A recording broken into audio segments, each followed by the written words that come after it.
विधानसभा निवडणुकीत महायुतीसाठी game changer ठरलेली मुख्यमंत्री माझी लाडकी बहीण योजनेत परराज्यातील लाभार्थ्यांची घुसखोरी झाल्याचं समोर येत आहे। लातूर आणि सांगली जिल्ह्यातील अंगणवाडी सेविका असल्याचं दाखवून बोगस लॉगिन आयडी तयार केले आणि त्याद्वारे चक्क 1171 अर्ज दाखल केले असल्याचं समोर आलं।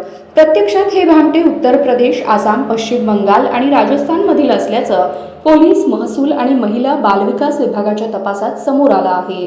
याबाबत सोलापूर जिल्ह्यातील बार्शी शहर पोलीस ठाण्यात गुन्हा दाखल करण्यात आला आहे। ज्या 2 लॉगिनवरून 111 अर्ज दाखल झाले आहेत त्यापैकी 22 अर्ज हे एकट्या बार्शी तालुक्यातील आहेत। यानंतर अर्जदारांचा लाभ थांबवण्यात आला आहे।